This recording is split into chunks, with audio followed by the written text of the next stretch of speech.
capítulo 12, verso 22.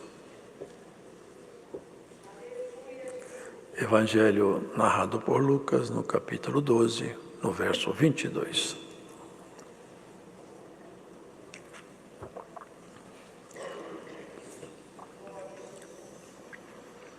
E disse aos seus discípulos: portanto vos digo, não estejais apreensivos pelas vossas vidas, sobre o que comereis, nem pelo corpo sobre o que vestireis. Mais é a vida do que o sustento, e o corpo mais do que o vestido. Considerai os corvos que nem semeiam, nem cegam, nem têm despensa, nem celeiro, e Deus os alimenta. Quanto mais valeis vós do que as aves. E qual de vós, sendo solícito, pode acrescentar um côvado da sua estatura? Pois, se nem ainda podeis as coisas mínimas, por que estáis ansiosos pelas outras? Considerai os lírios, como eles crescem, não trabalham, não fiam, e digo-vos que nem ainda Salomão, em toda a sua glória, se vestiu como um deles.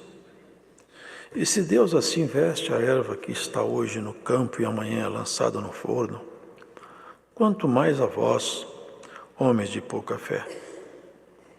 Não pergunteis, pois, que haveis de comer ou que haveis de beber, e não andeis inquietos, porque as gentes do mundo buscam todas estas coisas, mas vosso Pai sabe que haveis mister delas.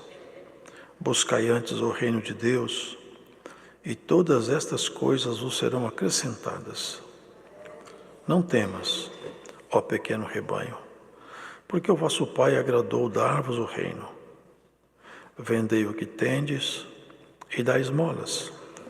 Fazeis para vós bolsas que não se envelheçam, tesouro nos céus, que nunca cabe, aonde não chega ladrão e a traça não rói.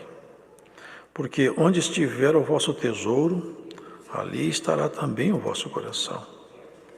Estejam cingidos os vossos lombos e acesas as vossas candeias.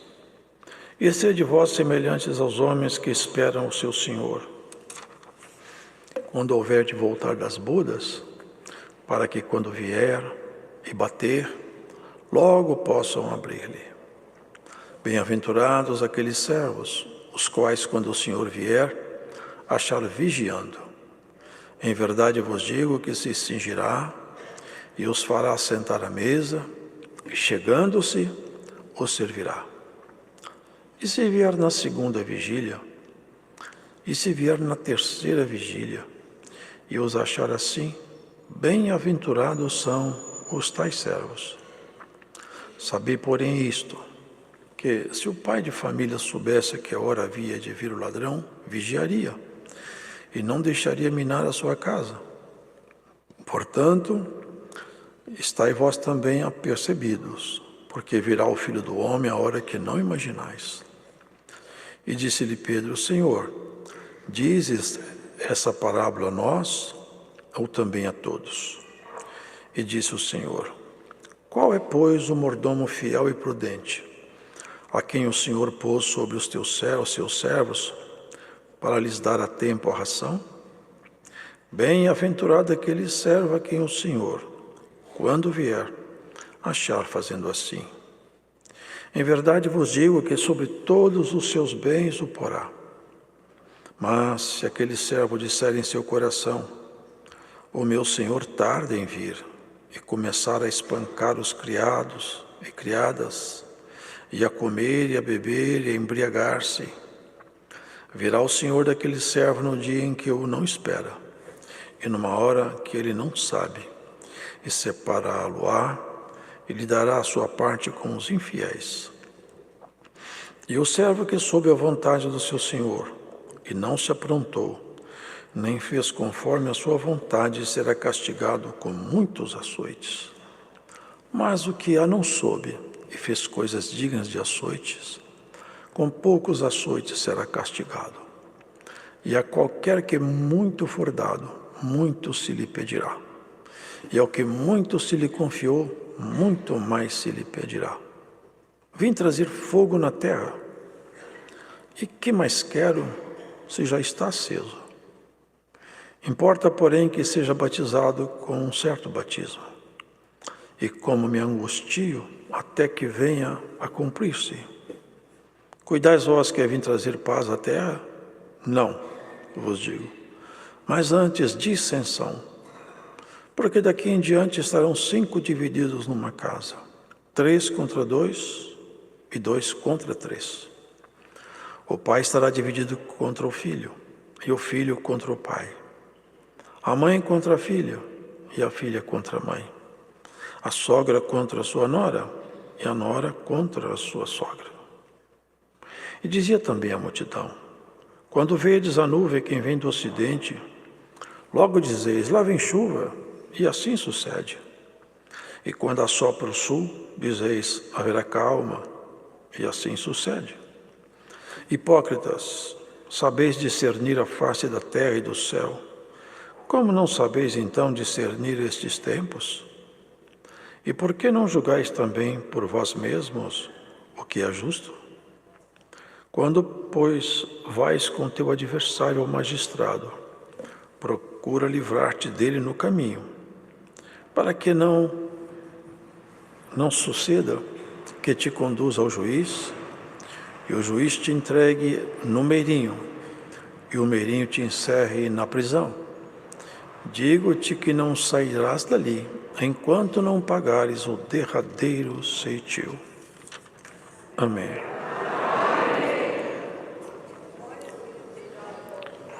Aqui o aconselhamento do Senhor era para acalmar o coração dos seus discípulos, porque as opressões eram muitas, os antagônicos estavam dentro de casa. Os antagônicos eram aqueles mesmos que ensinavam nas sinagogas. Ele enfrentava, junto dos seus discípulos, várias tentativas de contradição de sua exposição doutrinária. Por quê? Porque as pessoas não estavam, aquelas que combatiam contra ele, impulsionadas por um espírito pacífico. Estavam tomadas de um espírito mau. As pessoas, elas, sem saber, muitas vezes, elas tomam ações, mas ações que muitas vezes alguém toma, são ações impulsionadas por forças más. Podem ver, irmãos, toda ação que visa destruir alguém, manchar alguém, separar amizades, desconstruir valores ou família, sempre vem de espíritos maus. Porque tudo que vem de Deus vem para construir, para agregar, para juntar, para levantar, para confortar, para pacificar, para fortalecer. O Espírito de Deus, ele não tem harmonia com o Espírito que opera no mundo. Por isso que não tem jeito, irmão, de nós termos harmonia com Deus e mantermos essa mesma harmonia com o mundo. Não há como, até nossas palavras, elas revelam quem nós somos. Se as nossas palavras pudessem virar um alimento, e nós pudéssemos comer nossas palavras, tem muitas pessoas que morreriam intoxicadas, porque as palavras são tão más, que se elas comessem, elas morreriam. E tem pessoas que as palavras são tão doces que ela ficaria mais robusta. E assim, quem está em volta de nós, elas são, de alguma maneira, quanto mais próximo, nossas palavras podem alimentar ou intoxicar. A preocupação com a vida, com o mundo, é o que todo mundo tem, o medo, a incerteza. E o Senhor Jesus aqui começou a falar, porque não fique apreensivo pela vida, porque um pouco antes um rico já tinha, olha que falta de aproveitar a oportunidade. Um rico, aqui no parágrafo anterior, está aqui diante de mim, Ele falou: mestre, meu irmão não quer dividir comigo a herança, manda ele dividir. Agora veja, irmãos, ele estava diante do Senhor Jesus, da própria palavra, do verbo feito carne. Deus na pessoa de Jesus estava ali. Deus estava diante dele na pessoa de Jesus. Ele foi pedir para Jesus dividir a herança. Jesus veio tratar de outra herança, não dessa daí. Aí ele começou a explicar: não estejais apreensivos pelas vossas vidas. Porque as pessoas, ao invés de aproveitar a oportunidade de ter um contato com Deus, querem fazer... Irmãos, até mesmo no mundo religioso acontece isso. Tem pessoas que, ao aproximar de Deus, eles esperam obter alguma vantagem pessoal, algum tipo de lucro, algum tipo de sucesso. Irmãos, a nossa proposta com Deus não é essa, não. O Senhor nunca prometeu que os discípulos dele se tornariam homens de sucesso, mulheres brilhantes aí. Não. Alguns ele até concede essa graça, mas a promessa dele não é essa. A promessa dele é que aqueles que se aproximam dele vão se tornar melhores, transformados. A graça de Jesus Cristo transforma, ela não maquia, ela não torna, porque o ser humano é assim, ele maquia a sua natureza. Ele tem uma fachada, uma aparência, mas ele não é o que ele aparenta. Por isso que o Senhor falou uma certa feita que existem muito lobo, existem lobos que se vestem de ovelhas. Parece ovelha, mas o coração é de lobo. Parece ovelha, mas o porte é de lobo. Cristo não. Cristo não maquia ninguém. Ele vai transformando de tal maneira que acontece esse milagre chamado novo nascimento, não é? Nascer outra vez. E ele estava explicando para os discípulos: não fica com tanto medo das coisas. Hoje é assim. Inflação. Subiu a inflação. O que vai acontecer da minha vida? Plano de saúde aumentou. Me apareceu uma dor. Irmãos, tudo que nós podemos fazer está na sua mão. Deus não vai fazer para você. Mas o que fugir do seu controle, se você estiver com Deus, Ele fará para você.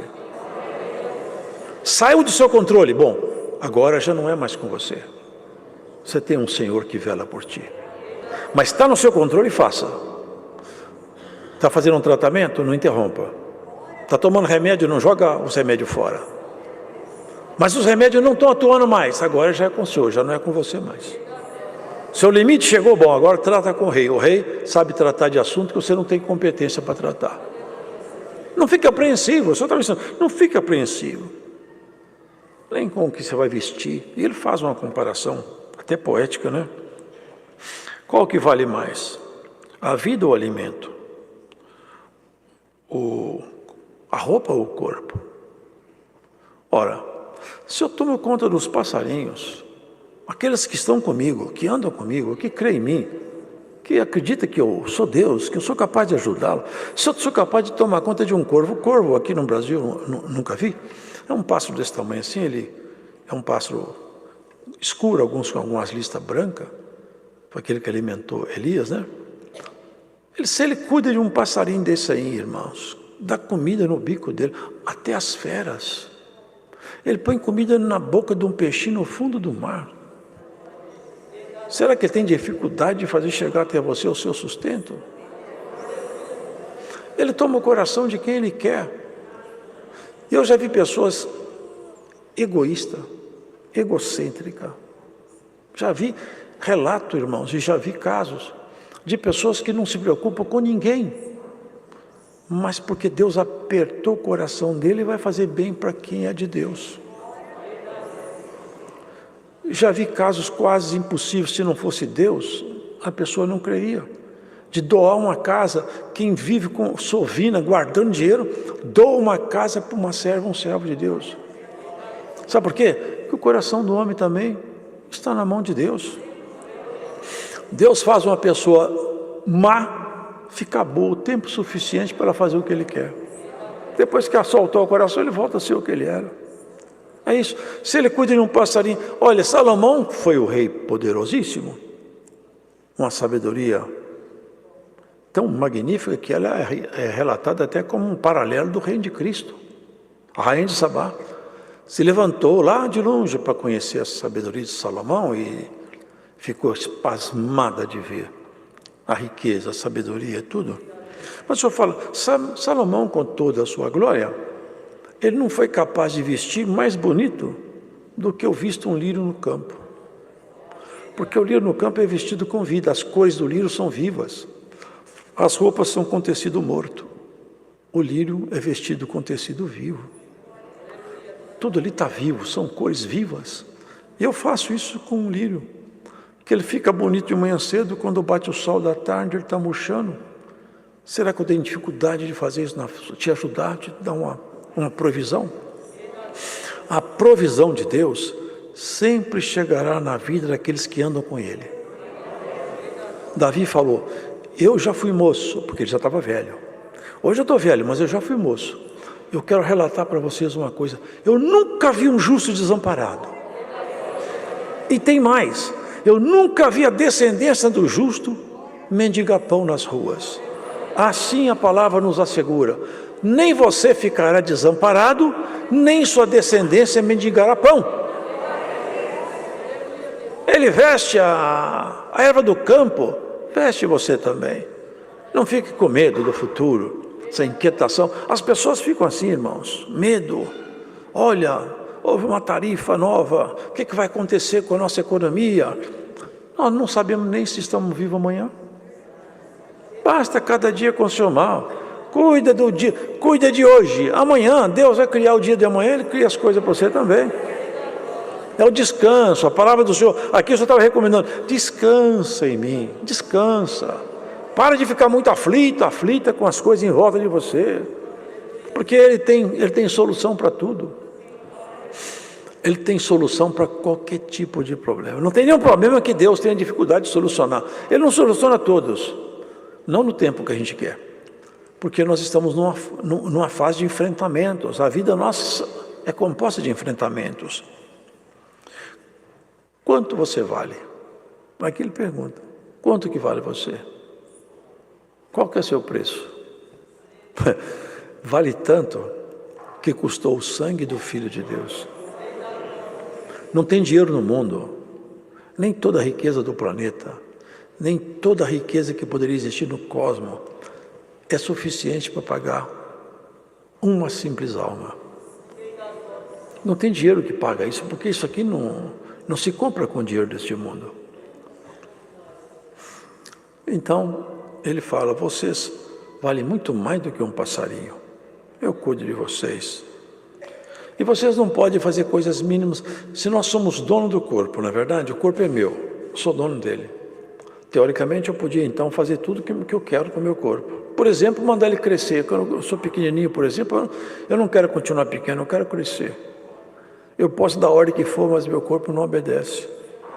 Não obedece. Porque eu não tenho controle sobre essas coisas mínimas. Se a pessoa está careca hoje em dia, quantos estão lutando para tirar aí, né? Pesquisas para tirar a calvície e não conseguem. Nós não conseguimos fazer coisas pequenas. Se nós não conseguimos fazer as mínimas, por que vocês ficam ansiosos por muita coisa? Ele vai tecendo esse comentário, irmãos, para descansar os discípulos dele. Por isso, não pergunteis, pois, que é a vez de comer ou que é a vez de beber, e não fiquem inquietos. Vocês lembram que ele estava na casa uma vez com Marta e Maria, né? E Maria se assentou aos pés do Senhor. Ela se deliciava quando ele falava, ela gostava de aprender. E Marta estava fazendo comida, cuidando da casa, que é justo. Só que Marta ficou incomodada. Eu estou aqui me matando para fazer comida para ele mesmo. Agora Maria fica nessa vida boa, sentada em proseando o comércio. Foi lá falar com ele. E aqui a gente vê que grau de amizade que eles tinham, né? Já pensou falar isso com o Senhor? Tem que ter muita intimidade, né? Ainda falou com ele como quem vai dar uma instrução. O senhor não está percebendo que eu estou me matando e ela fica aí só te ouvindo? Que intimidade, né? Que coisa bonita a intimidade, né? Não tinha maldade nela, faltava só maturidade. Era simplicidade sem maturidade. Você olha, Marta, você está fadigada com tantas coisas. Maria escolheu a melhor parte. Você está cuidando das panelas e eu estou cuidando do coração dela. Se você largar essas panelas, você vai aprender muito mais comigo. É o rico, é Maria, é Marta, é você, sou eu. Deus nos ajude a ter essa postura diante do Mestre. Ao invés de se preocupar com as panelas, preocupe em ouvir o Senhor. Preocupa em estar com Ele, andar com Ele, aprender com Ele, reagir como Ele reage. Não é isso, irmãos? Buscai antes o reino de Deus, e todas essas coisas vos serão acrescentadas. Ele está dizendo o seguinte: se você andar voltado para Deus, seu coração voltado para Deus, as suas obras refletirem a conversão que está no seu coração, a promessa do Senhor é essa: eu não deixarei faltar nada na sua casa. De alguma maneira, natural ou sobrenatural, Ele vai prover a sua necessidade. É claro que não vamos deixar de trabalhar, não é isso. A nossa parte nós fazemos. O que sair do limite seu, Cristo proverá. Dará o seu jeito. E tem coisa que está fora do seu controle, não tem? Fala a verdade. Tem coisa que já tentou segurar, escapou pelos dedos. Na sua casa, na sua saúde, na sua família. Mas sabe o que o Senhor te fala? Tem coisa na sua casa aqui, passou pelos seus dedos. Você não conseguiu segurar. Mas tem um segredo para você nessa palavra hoje. A minha mão estava lá embaixo e eu vou segurar. Que escapou do seu dedo, a mão do Rei segura. Glória ao Senhor. E haverá surpresa para você. Porque da sua mão escapou, mas da mão do Rei não escapará. Está na mão do Rei, dá glória a Deus. Fica calmo, descansa teu coração. Porque Ele tem, com Ele, o controle de tudo. Cada coração que bate,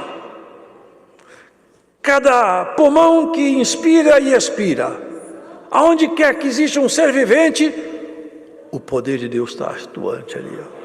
Vive por causa do poder de Deus. O fôlego de vida vem de Deus. É Deus que põe o fôlego de vida nos animais. É Ele que põe o fôlego de vida em você. Você não criou seu fôlego de vida, você não tem competência nem para manter ele aceso. Foi Deus que criou o fôlego de vida. É Ele que mantém a chama acesa. Mantém o fôlego de vida, mantém você viva enquanto Ele quiser. Tem pessoas que estão vivas aí. Eu tenho um amigo que ele sofreu, um ônibus passou em cima dele, ele tem fraturas. Uma vez tiraram o raio-x, falou: você não pode andar.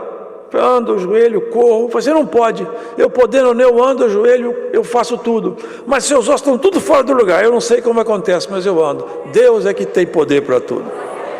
Aqui em São Paulo tinha um irmão cooperador que teve uma secção, aqui ó, no pulso, no vidro. Ele rompeu com os tendões. O médico falou: nunca mais você mexe a mão, nunca mais. Ele falou, mostrava para mim o suco do corte, fazia assim, ó, eu não sei o que acontece, se tem tendão, se não tem, Deus voltou, meu avô morreu mexendo as mãos. Eu cortei meu tendão também. Uma ocasião com a minha filha no colo, escapou um copo da minha mão e fui segurar, talhou aqui, eu tenho uma cicatriz forte aqui, meu dedo saltou, o tendão rompeu. Fiz uma cirurgia delicada, muitas horas de cirurgia. O médico falou, muita fisioterapia para esse dedo começar a mexer. Estava lutando, mas o dedo não mexia, ficava só assim. Um dia pregando a palavra, eu fiz assim, o dedo abriu e não fechou mais, está normal. Assim te diz o Senhor, tudo está na mão do Rei. Ó bichinho de Jacó, por que você fica tão assustado, tão medroso com as coisas, tão medrosa, tímido? Acalma. Olha, o Senhor está contigo nessa jornada. Ele vai nos ajudar. Tem pessoas que acham que Deus, irmãos, é algum ser distante, apartado de tudo. É como se fosse até uma espécie de uma criatura, não um criador. Deus está aqui, está ali, está em todo lugar. Onde você está lá te olhando. Ele não deixa ninguém, irmãos, é impossível nós nos apartarmos dele, não tem como, ele está junto de nós o tempo todo. Aonde você estiver, Ele está te olhando, Ele tem preocupação com você. E quanto mais você entende isso, melhor fica a sua relação com Ele. Se você tivesse um pouco mais de vontade de aproximar dEle, se você tivesse um pouco mais de persistência, você ia perceber que você ia romper com uma barreira. Se você dedicasse um pouco mais para orar, você ia perceber que depois de uma certa insistência, acontece uma coisa misteriosa. Você não quer fazer um teste, não? Hoje nessa palavra tem um convite aqui para você. O Senhor te convida a fazer uma experiência com Ele. Fecha a porta do seu quarto de noite e começa a orar sem desanimar. E quando você estiver muito cansado, você fala: Senhor, me ajuda só um pouquinho mais. Quando o cansaço vier, Senhor, mais um pouquinho só, Senhor. Até que o céu se abra e você perceba a virtude de Deus derramada dentro do seu coração. Aí você vai ver que Deus nunca ficou longe de você. E a gente que fica longe dele. De distraído. Quantas Martas que existem por aí. Quão poucas Maria. Aí ele falou: vende o que vocês têm. Faz bolsas. Mas não é bolsa aqui embaixo. Guarda seu dinheirinho. É bolsa para isso. Guarda seu dinheirinho nos bancos lá em cima. Faz obra bonita, faz obra boa. Espalha obras boas. Mostra para todo mundo que Jesus Cristo anda com você com suas obras. Você vai ficar rico. Mas eu não vou guardar sua riqueza aqui embaixo, não. Para ser lá em cima. O ladrão não sobe lá. Lá não entra ladrão. O ladrão que tira em cima já caiu. Lá ele não sobe mais. Faz bolsas para você lá em cima, nas moradas eternas, com obras boas. Cuide das pessoas. É isso que ele está ensinando. Estejam cingidos os vossos lombos, ou seja, alguém que está preparado para sair, para não estar desarrumado, não é? Está pronto, vigilante. Sede semelhante aos homens que esperam o seu Senhor, quando houver de voltar das bodas. Porque ele faz uma parábola, que ele vai fazer assim, ó.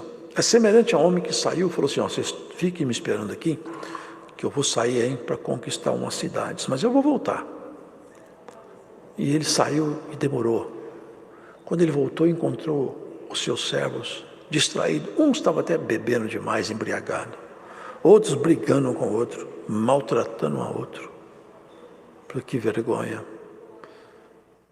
Aqui ele fala: quando houver de voltar nas bodas, para quando vierem bater, possam se abrir. É a figura da linguagem, né? Bater. No coração. Estou de volta. Cheguei. Aqui ele fala: bem-aventurado aqueles servos, os quais, quando o Senhor vier, achar vigiando. Em verdade vos digo que se cingirá e os fará sentar à mesa, e chegando-se os servirá. Mas não é nessa mesa aqui não. Ele vai te assentar nas mesas lá de cima. Ele vai te servir das excelências dele. Se vier na segunda vigília, na terceira vigília. Essa vigília são intervalos de horas. Assim, ele fala: se o pai de família soubesse a hora que o ladrão ia chegar, ele não permitiria que o ladrão entrasse na sua casa. Por que ele está dizendo? O pai da família pegaria uma arma, ficaria lá armado na porta. Eu quero ver o ladrão entrar aqui. Eu tenho na minha mão uma arma, eu pego esse ladrão. Antes dele entrar aqui, eu pego ele. É isso que o senhor está falando. Não é isso que nós vamos fazer isso. Ele está fazendo uma ilustração. Portanto, estáis vós também apercebidos, porque virá o Filho do Homem a hora que não imaginais. Ele estava dizendo o seguinte: eu vou voltar quando ninguém estiver me esperando. Vocês acham que está longe? Eu acho que está muito perto. Nunca precisamos de ficar tão preparados como agora. O Senhor está às portas para voltar. Qual é o mordomo fiel e prudente, a quem o Senhor pôs sobre os seus servos para lhes dar a tempo a ração? Bem-aventurado é aquele servo a quem o Senhor, quando vier, achar fazendo assim. Em verdade vos digo que sobre todos os seus bens o porá. Mas se aquele servo disser em seu coração: meu Senhor tarda em vir, e começar a espancar os criados e criadas, e a comer, e a beber, e a embriagar-se, Virá o Senhor daquele servo num dia em que o não espera e numa hora que ele não sabe, e separá-lo-á e lhe dará sua parte com os infiéis. E aqui fala uma coisa, irmãos, um pouco misteriosa, né? O servo que sob a vontade do seu Senhor e não se aprontou nem fez conforme a sua vontade, será castigado com muitos açoites. Ele não está dizendo que vai julgar no inferno, não. Mas aqueles que sabem fazer o bem e não fazem, vão pagar por isso aqui. Você sabe fazer coisa boa e não faz? Você vai pagar, você. Nós pagaremos pelo mal que fizermos e pelo bem que deixamos de fazer. Porque se você sabe fazer o bem e não faz, você vai pagar por isso. E se você faz o mal, você vai pagar por isso também. Agora, se alguém não soube a vontade de Deus, mas fez coisa que merecia apanhar, vai apanhar também. Mas eu falo, eu vou bater menos. Porque na verdade ele fala aqui, eu vou falar uma coisa para você. Para quem eu dou muito, eu cobro muito. Então tem pessoas que só abre para ele a compreensão da graça. Tanto mais você conhece, tanto mais você é cobrado. Tem pessoas que a visão é estreita. Então dentro do pouquinho que ele sabe, Deus vai cobrar pouquinho dele. É a justiça de Deus. Por isso, irmãos, quanto mais te for dado, mais te será requerido. Tudo que você fizer, lembra disso, vai ter que prestar conta. E aqui a justiça é tão grande, irmãos, que até com relação ao pecado, até com relação ao inferno, pelo que fala aqui, os irmãos podem ver, até as pessoas que vão para os abismos, elas vão ser castigadas de acordo com o grau de erro que elas tiveram. Lá em cima vão receber galardão de acordo com a dedicação. Lá embaixo vão receber condenação de acordo com a depravação. Os que depravaram muito vão apanhar mais. Os que depravaram menos vão apanhar menos. Mas todos estarão gemendo. E você estará dando glórias a Deus. É o nosso desejo, é o desejo do Senhor. Eu vim lançar fogo na terra. Jesus não era incendiário. Eu vim lançar fogo na terra. Olha, e quer saber de uma coisa? Esse fogo já está aceso. Ele acendeu fogo no coração de Pedro, de Tiago. Acendeu no seu coração também. Queima todas as ervas daninhas. Queima toda sorte de ervas más. Vai purificar. O fogo é purificador. Não é no chão que ele acendeu o fogo. Acendeu fogo nessa terra aqui, ó.